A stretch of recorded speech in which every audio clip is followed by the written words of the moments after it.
The Disciplined Trader، معامله‌گر منضبط اثر مارک داگلاس.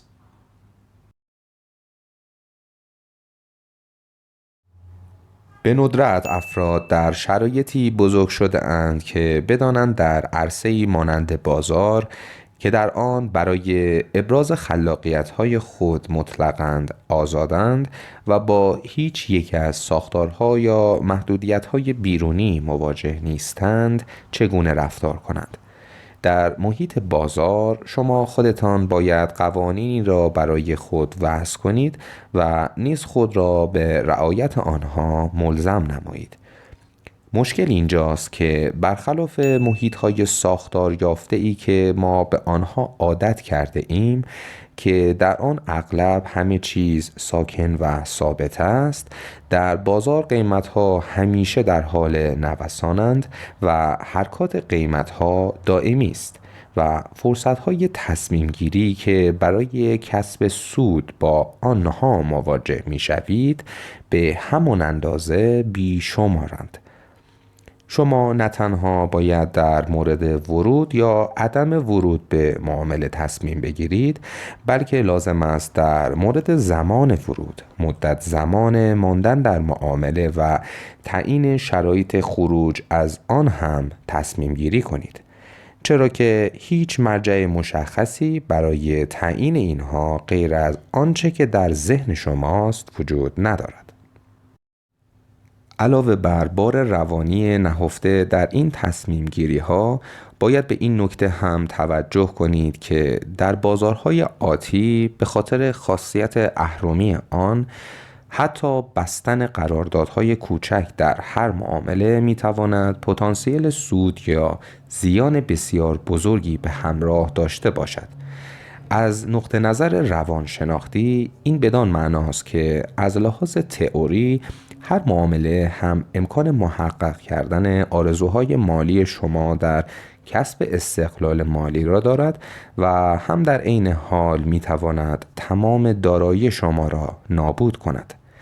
این خصیصه به آسانی می تواند باعث شود که از ریسک ها صرف نظر کنید و وسوسه شوید که به خود بگویید بگذار این یک بار از قواعدم چشم پوشی کنم.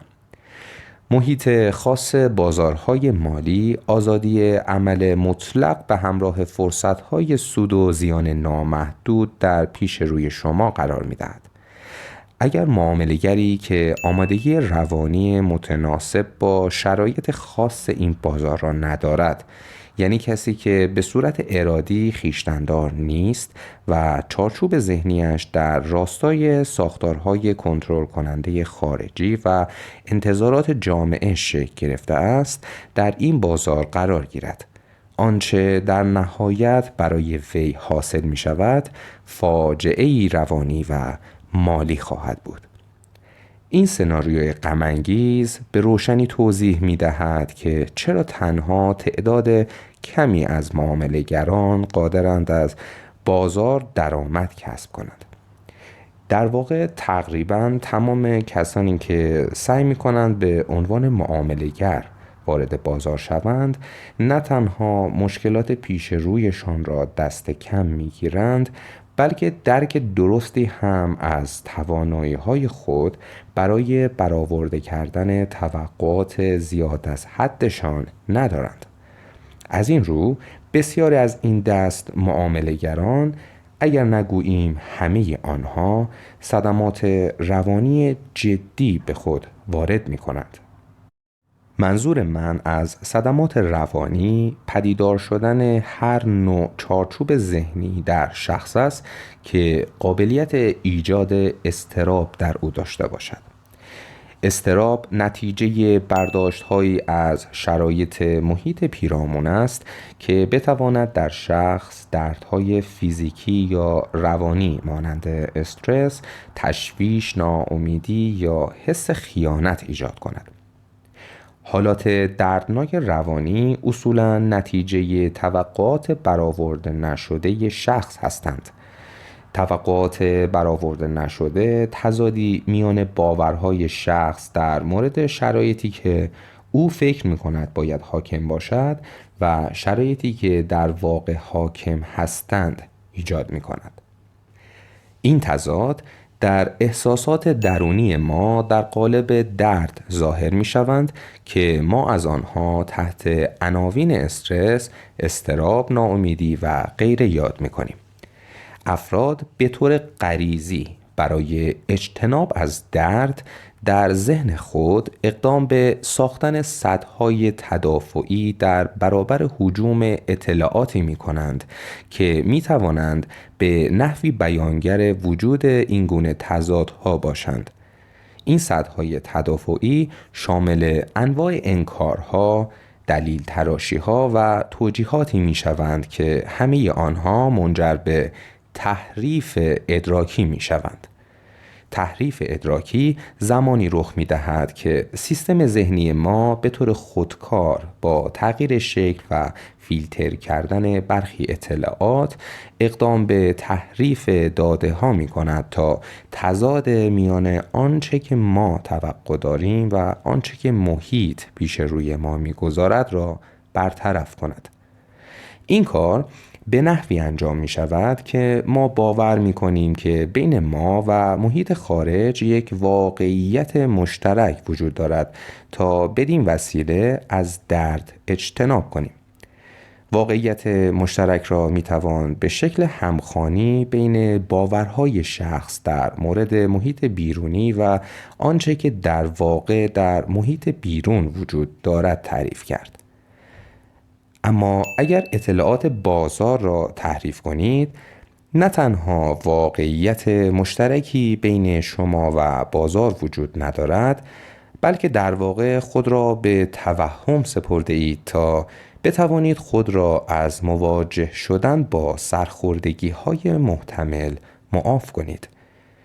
درست از همین زمان است که خود را در معرض رویارویی با آنچه که اصطلاحاً آگاهی اجباری نامیده می شود قرار می دهید.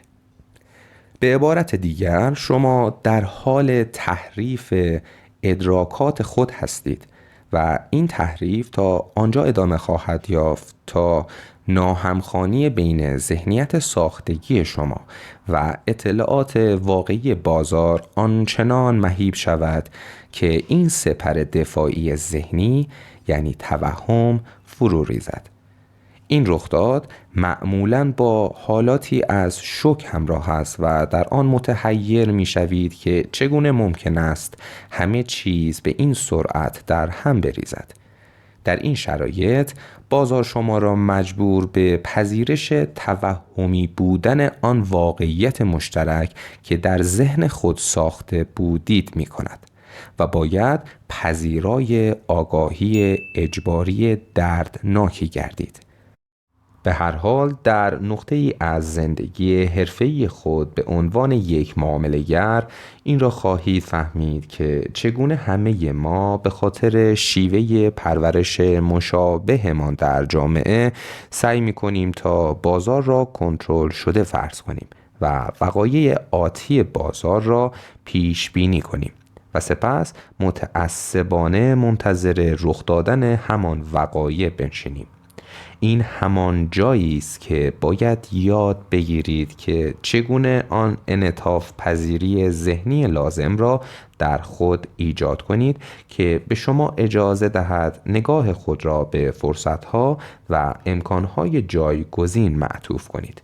مسلماً شما نمی توانید بازار را کنترل کنید، اما می توانید ادراکات خود از بازار را کنترل نموده و به کمک آن به یک نوع بی‌طرفی در مشاهدات خود از بازار برسید که به نوبه خود باعث واقعی شدن اطلاعات مشترک شما و بازار گردد.